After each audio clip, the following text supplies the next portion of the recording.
Assalamualaikum warahmatullahi wabarakatuh. Kumpul di sini dalam keadaan sehat walafiat dalam rangka mengikuti satu kegiatan OJL 3 implementasi 7 jurus BK hebat berbagi praktik baik dari Ibu Dwi Ayulian dari SPD. Untuk menyingkat waktu, marilah acara ini kita mulai. Bismillahirrahmanirrahim. Assalamualaikum warahmatullahi wabarakatuh. Saya menyampaikan apresiasi dan terima kasih kepada Ibu Dwi selaku guru BK di sekolah kami. Semoga acara ini menjadi langkah kecil yang membawa dampak besar bagi kemajuan sekolah kita ke depan. Mungkin itu saja sambutan dari saya, kurang lebihnya mohon maaf. Wabillahi taufiq wal hidayah. Wassalamualaikum warahmatullahi wabarakatuh. Dilanjutkan dengan acara yang ketiga, yaitu pemaparan berbagi praktik baik OJL 3 implementasi 7 jurus BK hebat oleh Ibu Dwi Ayulian dari SPD. Pada Ibu Dwi Ayulian dari SPD kami seperti apa? Assalamualaikum warahmatullahi wabarakatuh. Waalaikumsalam warahmatullahi wabarakatuh. Pertama-tama saya ucapkan terima kasih banyak atas waktu yang sudah diberikan kepada saya sebelum melakukan kegiatan praktik baik. Kami mohon Bapak Ibu untuk mengikuti jingle 7 jurus BK hebat. Berdiri dan kuat, tumbuh di lingkungan sehat, bersama guru yang hebat, penuh cinta dan bersahabat, mendidiknya dengan tulus, gunakan 7 jurus. Kenali potensi, kelola emosi, tumbuhkan resiliensi, jaga konsistensi, menjalin koneksi, membangun kolaborasi, menangani situasi.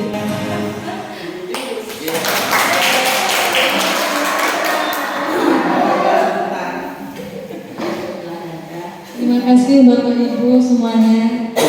Itu adalah jingle 7 jurus BK hebat.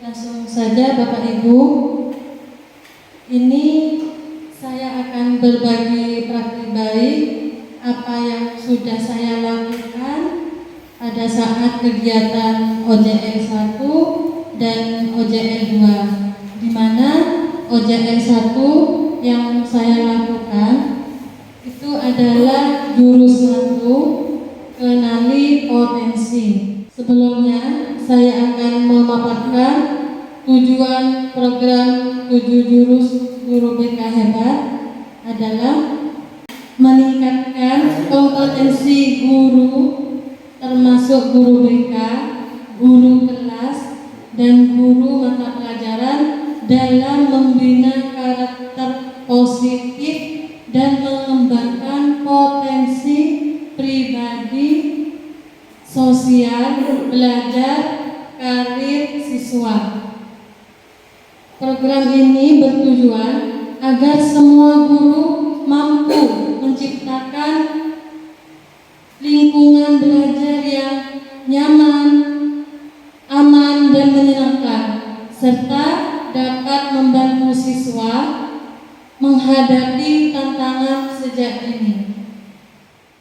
Mengapa guru non-BK perlu mempelajari 7 jurus BK hebat? Karena yang pertama, keterbatasan keterpenuhan tenaga BK yang masih terbatas. Guru mata pelajaran dan wali kelas diharapkan menjadi pembimbing pertama bagi murid di kelas. Yang kedua, tantangan psikologis yang semakin kompleks, di mana murid kini menghadapi tekanan akademik, pengaruh media sosial, hingga pencarian jati diri. Guru yang berinteraksi langsung setiap hari menjadi pihak yang paling strategis untuk mendeteksi dan membantu sejak dini. Yang ketiga, transformasi peran guru sesuai Permendikbud nomor 11 tahun 2025. Setiap guru berperan sebagai pendamping akademik dan karakter murid, bukan sekedar pengajar mata pelajaran. Maka diperlukan pemahaman dan keterampilan layanan BK agar pembelajaran lebih berorientasi pada perkembangan murid. Di mana yang saya lakukan pada kegiatan OJL 1 ini adalah mengetahui tentang studi lanjut yang akan dipilih oleh siswa kita nantinya setelah lulus dari SMA Islam Nurul Hulid. Saya menggunakan tes Holland, yaitu tes Riasek. Di tes Holland Riasek tersebut, saya mengimplementasikan bahwa studi lanjut siswa setelah lulus dari SMA Islam Nurul Hulid, di mana yang saya lakukan, instrumen yang digunakan pertama tes Holland menggunakan Riasek yang dapat pada aplikasi Aku Pintar. Aplikasi Aku Pintar itu bukan hanya untuk melihat tes Holland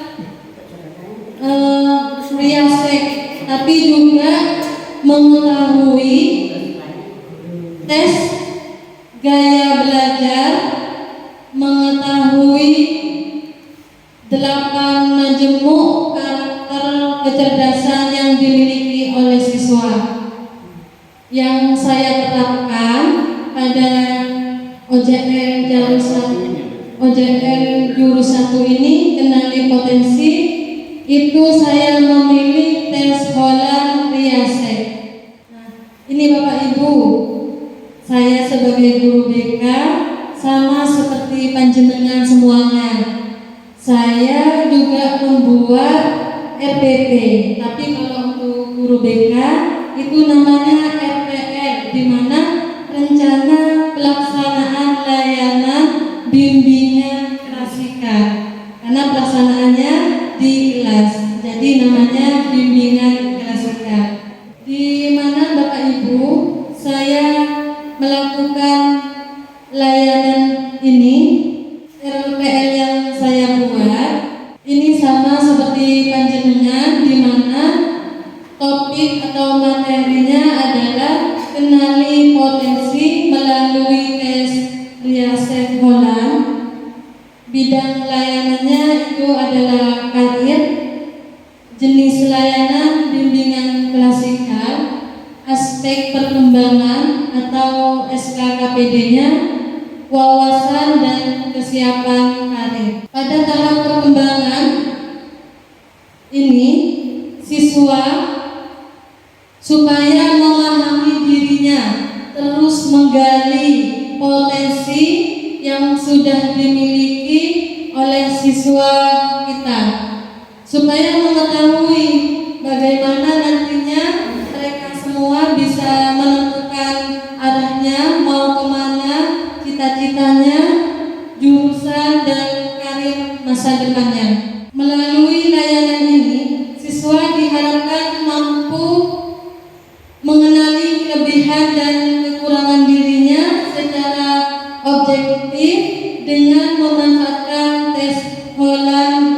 Riaset yang tersedia pada aplikasi Aku Pintar. Di sini dimensi profil lulusannya penanaman diri, yang kedua kemandirian, yang ketiga komunikasi. Capaian layanannya, siswa mampu mengenali potensi dan kecenderungan kepribadian dirinya melalui hasil tes Riaset. Tujuan layanannya Bapak Ibu, ini supaya yang pertama siswa kita supaya memahami arti potensi diri dan kaitannya dengan pilihan karir.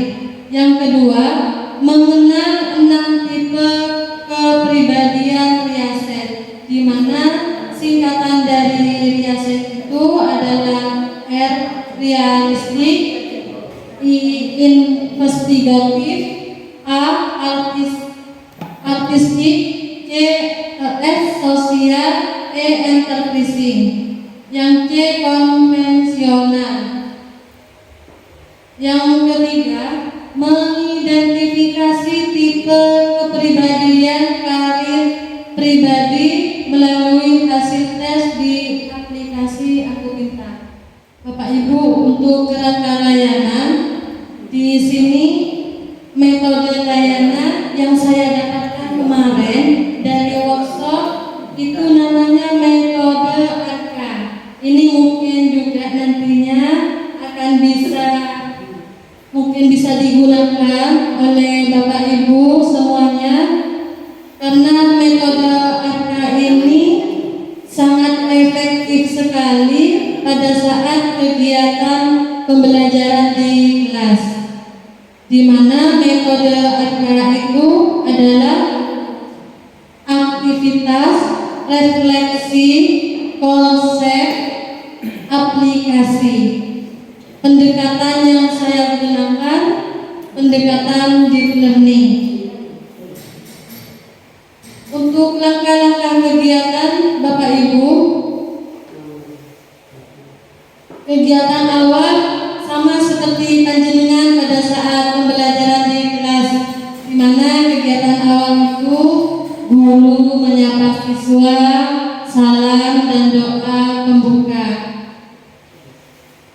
Yang kedua, guru mengabsen dan mengapresiasikan kehadiran. Yang ketiga, guru menanyakan kabar dan kesiapan siswa untuk melakukan layanan. Yang kelima, guru mengingatkan tentang kesepakatan kelas yang sudah disepakati bersama. Lanjut Pak Mas. Jangan lupa Bapak Ibu, setiap kegiatan pembelajaran diberikan ice breaking, karena kalau kita melaksanakan ice breaking, anak-anak itu akan lebih cenderung lebih fokus lagi untuk mengikuti kegiatan pembelajaran yang di kelas supaya lebih semangat lagi.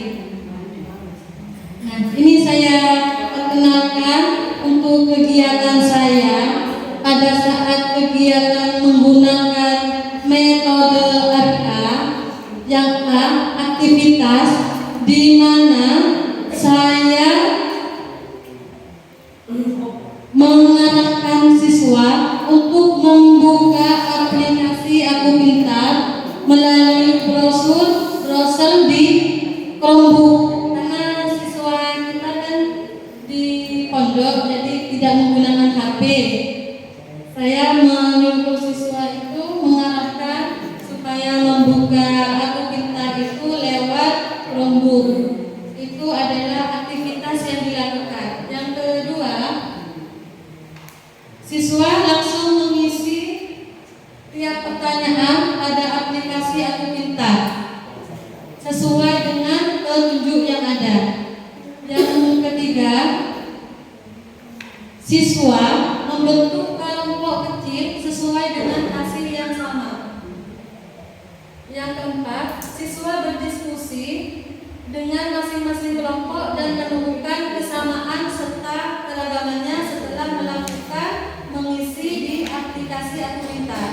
Itu adalah bentuk aktivitas yang dilaksanakan oleh siswa. Setelah siswa itu melakukan aktivitas, lalu siswa melakukan refleksi, di mana guru BK mengarahkan siswa untuk berdiskusi dan gali makna dengan hasil tes yang dilakukan oleh siswa tersebut. Setelah itu, siswa saya membersamai siswa untuk melakukan refleksi dari hasil tes riaset dengan pertanyaan: 1. Potensi apa saja yang kamu kenali? Dan hasil asesmen menggunakan pedoman observasi. Yang kedua, bagaimana hasil asesmen membantu dalam menjalani karir atau pekerjaan. Setelah saya merefleksi bersama dengan siswa, saya lanjut ke konsep, di mana di konsep itu saya menjelaskan setiap aspek dari tes riaset Holland. Saya menjelaskan profesi yang sesuai dengan masing-masing 6 tipe aspek riaset.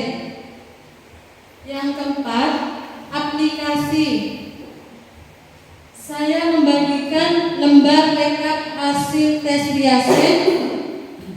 Seperti ini Bapak Ibu, hasil tes riaset yang sudah saya implementasikan kepada siswa. Ini ada lembar kerja peserta didik yang sudah saya laksanakan pada saat mengerjakan tes Holland riaset.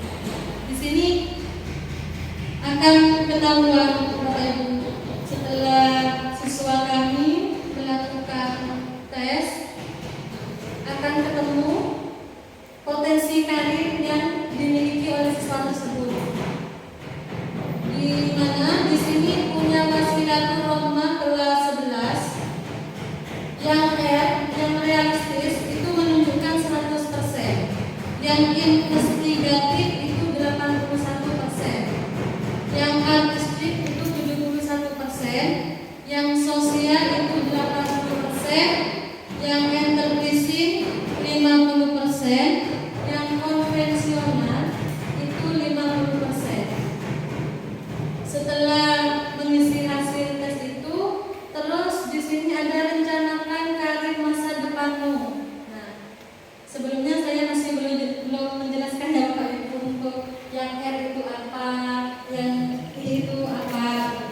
Di mana di sini Bapak Ibu untuk yang potensi karir yang R realistis itu lebih dominan pada pekerjaan seperti tenaga teknik, mekanik, pekerja mekanik, pekerja lapangan, pekerja secara nyata. Kalau investigatif, di mana yang lebih dominan kepada seperti seorang detektif, seorang ilmuwan, seperti peneliti, gitu Bapak Ibu. Kalau yang artistik itu lebih dominan kepada seniman, pelukis, penari, puisi, ya,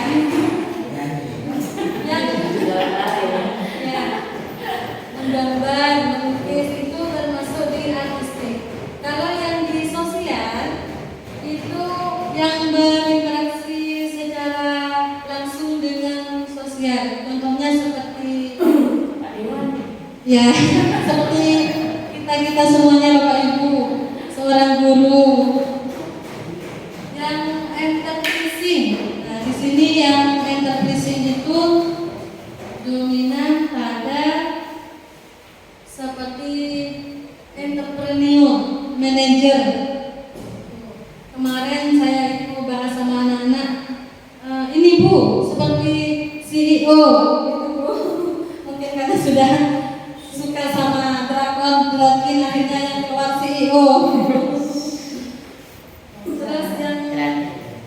konvensional ini struktur pekerjaan yang struktur seperti sekretaris seperti itu Bapak Ibu. Administratif. Setelah mengetahui ini, anak-anak menuliskan rencana karirnya kan di sini di aplikasinya sudah dilaksanakan. Rencana tindak lanjutnya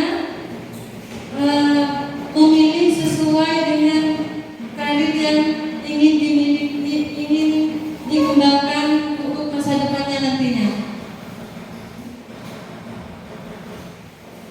Di kegiatan penutup, siswa melakukan refleksi atau umpan balik terhadap layanan hari ini, dan guru beserta siswa menyimpulkan hasil layanan yang sudah kita laksanakan hari ini.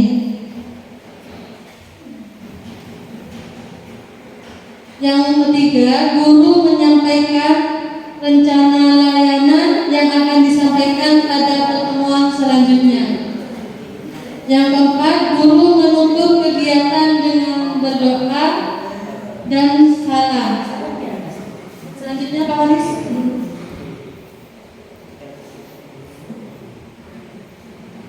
Nah, untuk tindak lanjutnya, yang pertama memberikan umpan balik individual kepada siswa terkait hasil tes riaset mereka, terutama bagi yang hasilnya belum dipahami atau masih ragu dengan pilihan jurusan.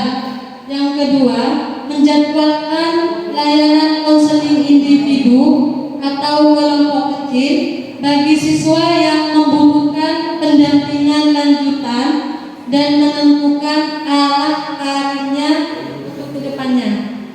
Yang ketiga, menyusun rekap hasil tes riaset siswa untuk dijadikan data awal peminatan dan pertimbangan dalam program bimbingan karir berikutnya. Yang keempat, menginformasikan hasil tes kepada wali kelas, orang tua, agar mereka dapat membantu mengarahkan anak sesuai potensi dan minatnya. Selanjutnya Pak Haris. Sudah, terima kasih. Selanjutnya. Ini media yang saya gunakan, Bapak Ibu. Saya menggunakan PPT, terus anak-anak membentuk yang sudah saya sediakan di sini. Selanjutnya, ini lembar LKPD yang saya jelaskan tadi. Selanjutnya, nah di sini ada pedoman observasi layanan bimbingan asisten yang saya sebar juga ke anak-anak. Selanjutnya, nah ini dokumentasi kegiatan saya waktu itu di kegiatan OJL 1. Di sini aktivitas yang dilakukan yang sudah saya jelaskan tadi Bapak Ibu, dan refleksinya, konsep dan pengaplikasian yang sudah dilakukan. Ini adalah bentuk dokumentasi kegiatan di OJL 1. Monggo silakan Bapak Ibu kalau ingin mengetahui aplikasi di Aku Pintar boleh melihat di Chrome, karena di sana bukan hanya tentang karir lanjutan, juga bisa mengetahui gaya belajar dan juga kecerdasan majemuk, 8 kecerdasan majemuk yang dimiliki oleh siswa. Ini kegiatan yang OJL 1.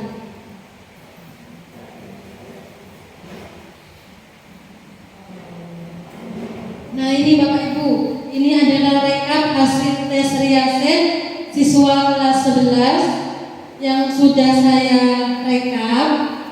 Di sini saya sebutkan masing-masing siswa. Saya ambil contoh yang punya Dela, di mana skor R-nya itu 57, skor I-nya 85, skor A-nya itu 42, skor S-nya itu 85, skor E-nya itu 71, skor C-nya itu 71. Kode tipe Riaset itu yang paling tinggi itu pada di sosial SIE. Jadi di dominan tipe sosial, peduli, suka membantu orang lain. Setelah saya tanyakan kepada Ananda Nela, ternyata untuk potensi karir masa depannya ingin menjadi seorang ustadzah. Monggo Pak Haris bisa dilanjut.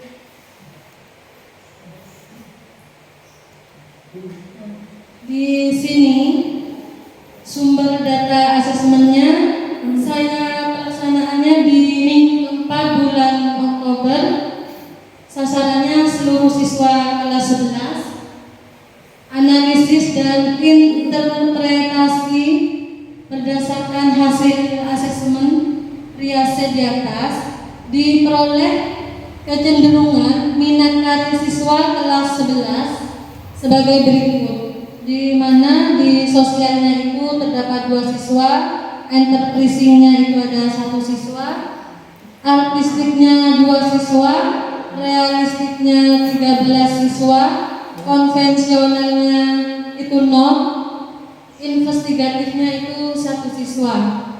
Interpretasi menunjukkan bahwa sebagian besar siswa memiliki minat pada bidang realistis, di mana dominan pada pekerjaan praktis, senang bekerja dengan tangan, alat atau mesin, sehingga layanan BK difokuskan pada pemahaman karir dan penyesuaian minat dengan pilihan sekolah lanjutan karir berikutnya. Ini Bapak Ibu rencana program BK kelas 11 sudah saya buatkan.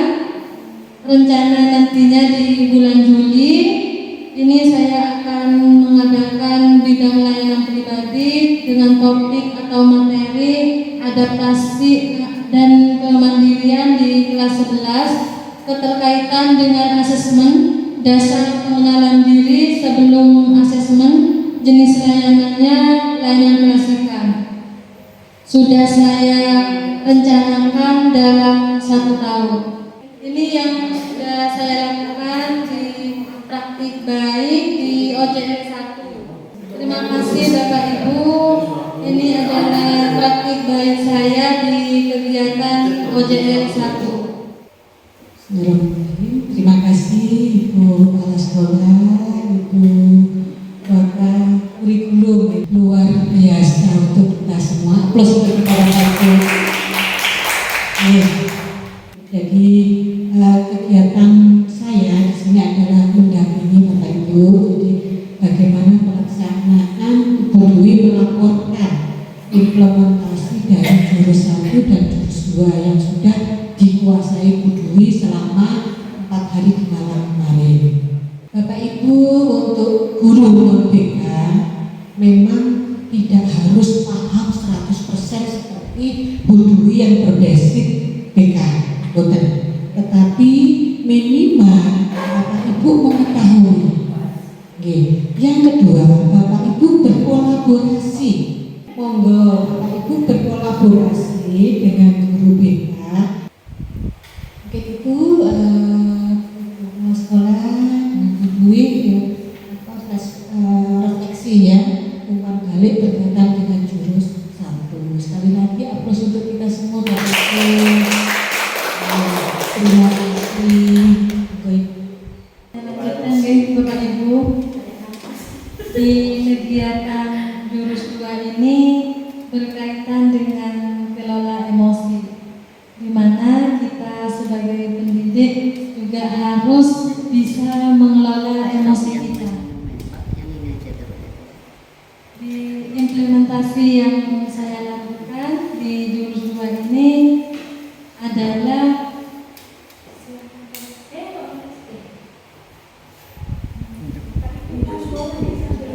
yang saya lakukan.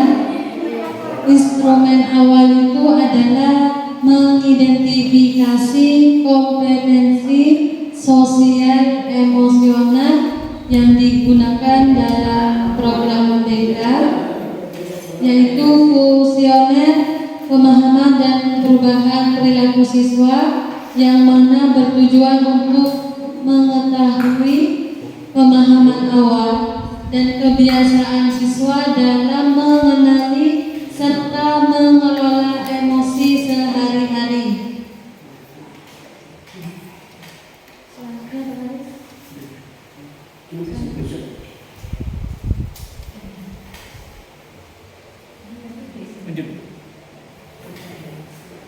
Kegiatannya sama ya Bapak Ibu. Ini saya mengadakan kegiatan bimbingan klasikal, di mana jenis layanan di sini adalah bimbingan klasikal, aspek perkembangannya, SKKPD-nya kematangan emosi. Tujuannya yang pertama supaya siswa memahami jenis-jenis emosi. Yang kedua, mampu mengenali emosi yang dirasakan. Yang ketiga, siswa dapat mengelola dan mengekspresikan emosinya.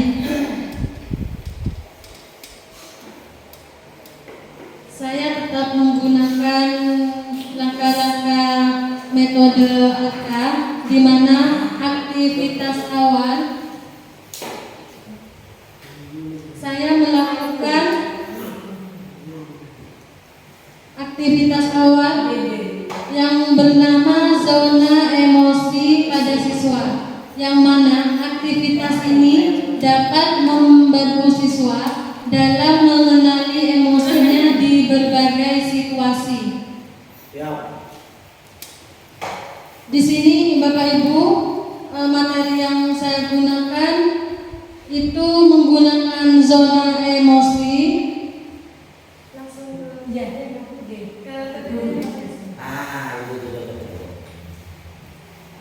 Mungkin bisa dipraktekkan Bu.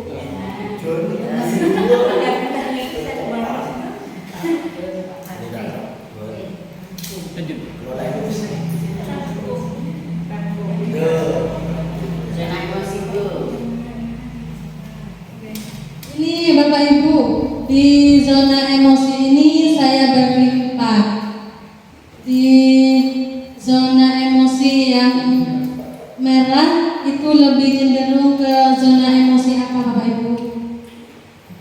Marah. Marah.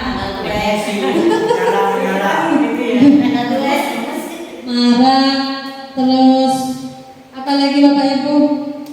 Yang favorit BBT yang OJL 2 bukan jangan lebih jelas.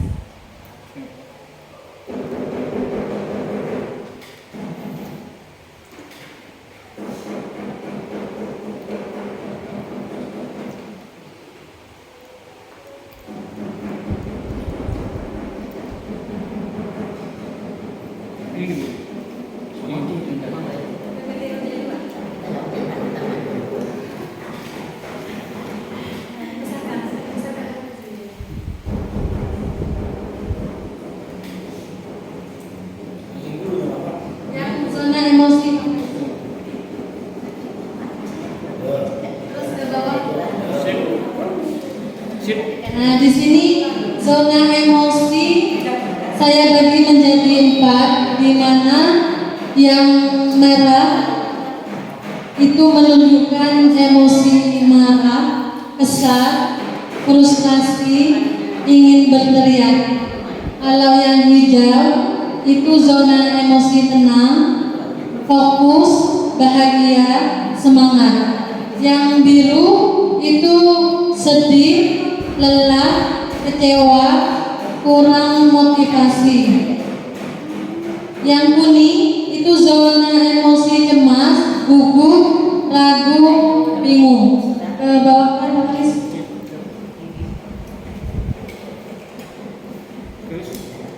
Ini Bapak Ibu, saya beri contoh. Situasi 1,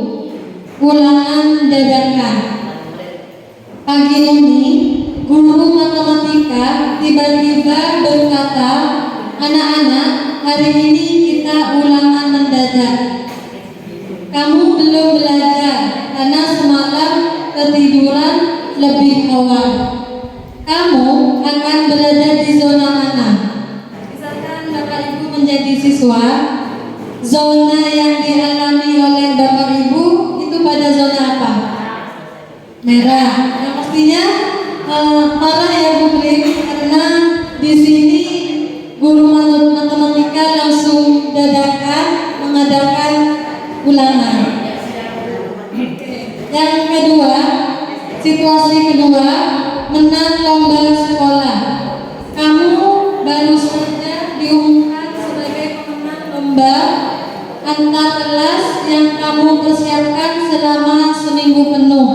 Zona apa yang paling menggambarkan perasaanmu? Hijau. Itu Bapak Ibu yang sudah saya terapkan, yang sudah saya implementasikan pada siswa. Siswa itu bisa mengenali bagaimana bentuk perasaan emosi yang mereka lakukan dalam keadaan situasi apapun.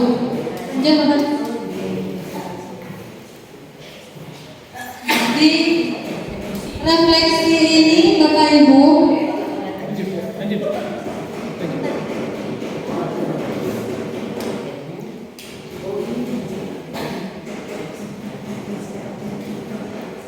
di refleksi ini, zona mana yang paling sering kamu alami di sekolah? Nah, itu berbagai macam jawaban anak-anak. Ada di zona merah, zona hijau. Itu tergantung dari keadaan situasi yang dialami oleh siswa kita. Untuk pengaplikasiannya, anak-anak itu bisa membuat peta emosi, di mana peta emosi itu kita bagi menjadi 6. Di sini ada marah, bahagia, sedih, kecewa, dan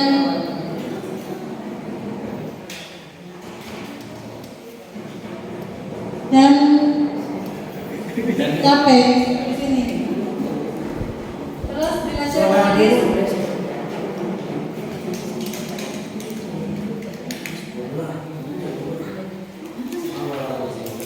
Kemarin Bapak Ibu, saya melaksanakan berinteraksi pembelajaran set dengan Bu Anis supaya kita itu bisa menerapkan kehidupan caset pada saat pembelajaran di kelas, di mana dampak penerapan set itu bisa meningkatkan kesadaran diri siswa dan mampu mengelola emosi. Itu dampak yang terjadi di kelas. Yang kedua, meningkatkan keterampilan sosial dan hubungan interpersonal. Yang ketiga, meningkatkan kemampuan mengambil keputusan dan memecahkan masalah. Yang keempat, meningkatkan motivasi dan prestasi akademik. Yang kelima, mengurangi perilaku negatif. Itu dampak dari mengelola emosi. Hasilnya siswa itu lebih sadar diri dan mampu mengelola emosi mereka.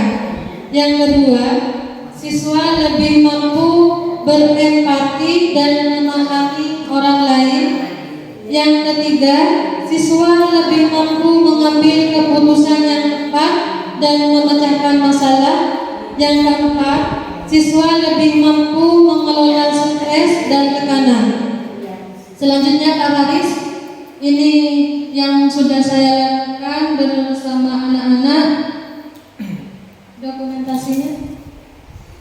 Aktivitas yang dilakukan, mereka mampu membuat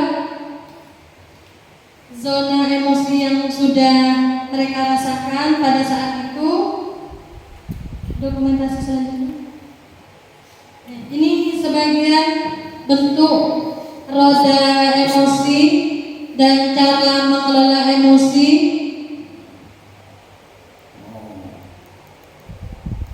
Ini saya buat kelompok Bapak Ibu. Waktu pelaksanaan kelola emosi, saya bagi menjadi 4 kelompok, di mana ada yang bisa mengaplikasikan, membuat roda emosi, menyebutkan emosi itu ada berapa. Mereka sudah bisa mengaplikasikan, dan bagaimana cara mengelola emosi pada saat kita dalam keadaan marah misalkan, apa yang harus kita lakukan. Ini sudah diterapkan di sini, dan di sini juga 8 cara mengelola emosi, yaitu dengan ini yang sudah saya lakukan di sini.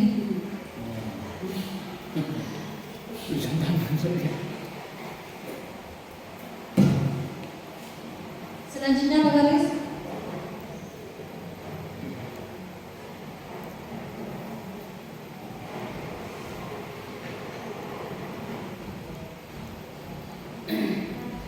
Ini Bapak Ibu di atas. Iya. Di atas. Ini saya melakukan kolaborasi lintas mapel dengan Bu Ani Satul Faida. Fokus kolaborasinya itu tentang self awareness dan self management melalui kegiatan materi profesiku. Kebetulan kemarin itu sempat sharing dengan Bu Anis, karena ya Bu, pelaksanaan PPG sekarang itu termasuk dalam pelajaran PPG, karena ada materi kaset gitu ya Bu ya. Akhirnya kita tuh sharing dan melakukan kolaboratif lintas mapel. Nah, di sini pada saat pelaksanaannya itu berjalan dengan baik dan kolaboratif antara guru BK dan guru bahasa Inggris. Siswa menunjukkan antusiasme tinggi saat memilih emosi perasaan dan menggambarkan kondisi emosinya. Pada sesi kolaborasi, guru bahasa Inggris mengajak siswa menulis refleksi pendek bertema kata-kata baik untuk diri sendiri. Siswa kemudian membacakan hasil tulisan secara ekspresif di depan kelas, sehingga pembelajaran menjadi lebih hidup dan bermakna. Suasana kelas terasa hangat saat siswa mampu menuliskan ungkapan positif seperti aku bisa mengendalikan amarahku dan aku pantas bahagia walau sedang gagal. Catatan refleksi guru BK, siswa mulai mampu mengenali dan mengekspresikan emosi diri dengan cara positif.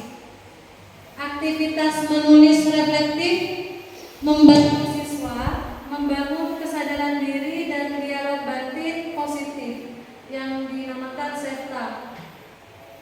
Kolaborasi dengan guru bahasa Indonesia bahasa Inggris efektif dalam menguatkan nilai SEN melalui keterampilan berbahasa reflektif dan empati.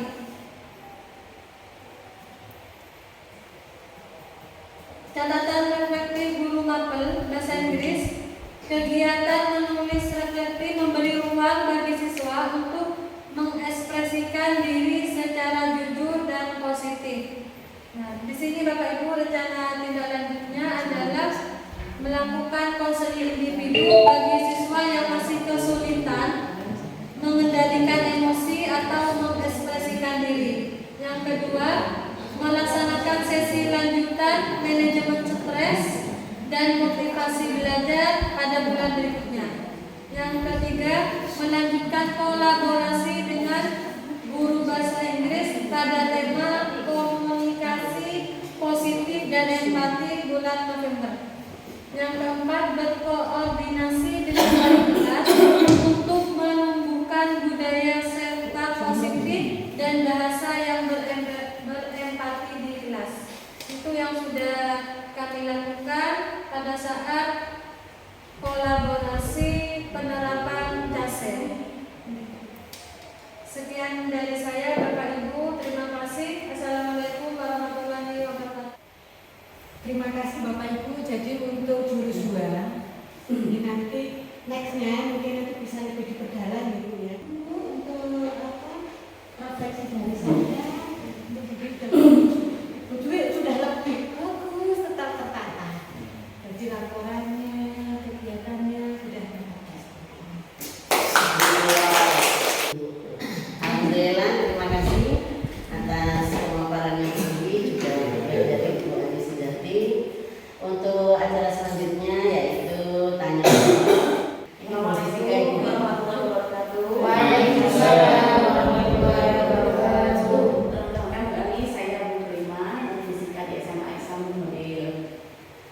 Bu Dwi, saya ingin menanyakan, kita kan guru mapel ya di SMA, dan kita juga mendapatkan tugas tambahan sebagai guru wali.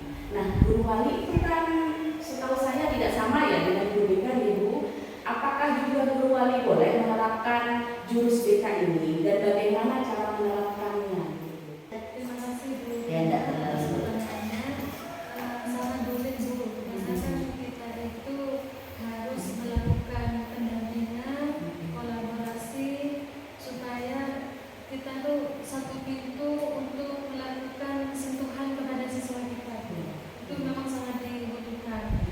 Apalagi siswa kita itu masih butuh pendampingan, di mana kita itu harus bisa mendampingi siswa kita proses dalam bidang belajarnya, di dalam bidang akademiknya.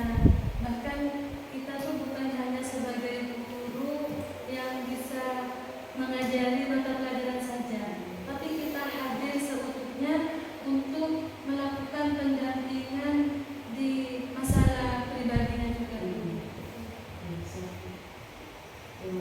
sampai Bu jelas ya. Memberikan waktu untuk Ibu Ani Sujati memberikan yang closing statement dari pertemuan kegiatan kita pada hari ini. Monggo. Mungkin itu jadi luar biasa. Terima kasih Ibu dan terima kasih Bu Dwi yang sudah memaparkan hasil implementasi dari jurus. Semoga tidak berhenti di sini. Harapannya